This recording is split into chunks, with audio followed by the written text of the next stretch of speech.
રાજકોટ કેન્દ્ર સરકાર દ્વારા જાતિ આધારિત જનગણના કરવાનો નિર્ણય જાહેર કરવામાં આવ્યો છે। અત્યારે રાજકોટ શહેરમાં કોંગ્રેસ પક્ષ દ્વારા જાતિ આધારિત જનગણનાના કેન્દ્ર સરકારના નિર્ણયને વધારવામાં આવ્યો છે। રાજકોટ શહેર કોંગ્રેસના હોદ્દેદારો અને આગેવાનો દ્વારા જિલ્લા પંચાયત ચોક ખાતે એકઠા થઈને વિજય ઉત્સવ મનાવવામાં આવ્યો હતો। કોંગ્રેસના હોદ્દેદારોનું કહેવું છે કે લાંબા સમયથી કોંગ્રેસ પક્ષ દ્વારા જાતિ આધારિત વસ્તી ગણતરીની માંગ કરવામાં આવી રહી હતી, ત્યારે વિરોધ પક્ષની માંગને લઈ કોંગ્રેસ સરકારની સ્વીકૃતિ મળવા અમારા દ્વારા વિજય ઉત્સવ યોજવામાં આવ્યો છે। આ તકે કોંગ્રેસના હોદ્દેદારો તેમજ કાર્યકર્તાઓ દ્વારા એકબીજાના મોં મીઠા કરાવી અભિનંદન પાઠવવામાં આવ્યા હતા, તો સાથોસાથ જુદા જુદા પોસ્ટર પણ દર્શાવવામાં આવ્યા હતા, જેમાં લખવામાં આવ્યું હતું કે ઝુકતા હે ઝુકાને વાલા ચાહીએ।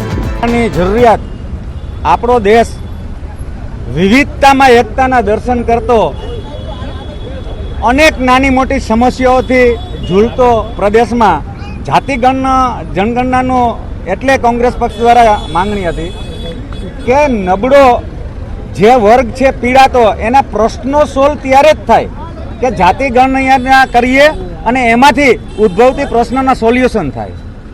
જ્યારે રાહુલ ગાંધીજીએ જાતિ જનગણનાની માંગ કરી અને એમના અપમાનવાળા શબ્દો આવ્યા ત્યારે એ ભડવીર સંસદમાં બોલતો તો તમારે જેટલા અપમાન મારા કરવા હોય એટલા કરી લ્યો, પણ આ જાતિ જનગણના વગર આપણા લોકોના પ્રશ્નોના નિવારણ આવી શકશે નહીં।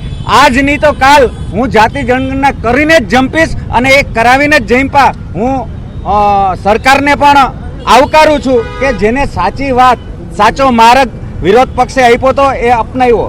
આવી અનેક યોજનાઓ કોંગ્રેસ પક્ષ દ્વારા આપેલી છે, એની ઉપર ફક્ત ને ફક્ત પોતાનો મોહરો ચીપકાવી અને કોંગ્રેસની યોજનાઓથી જ જે આ સરાહના ભોગવી રહ્યો છે આ સરકાર, એટલે આ જાતિ જનગણના માટેની જે ડિમાન્ડ રાહુલ ગાંધીજીએ કરી હતી એને એક્સેપ્ટ કરી એનો આજે અમે જશ્ન મનાવીએ છીએ અને ખરેખર સરકારને હું બિરદાવું છું કે સાચી વાત દેશ માટે સ્વીકારે એ પણ એક મોટી વાત છે।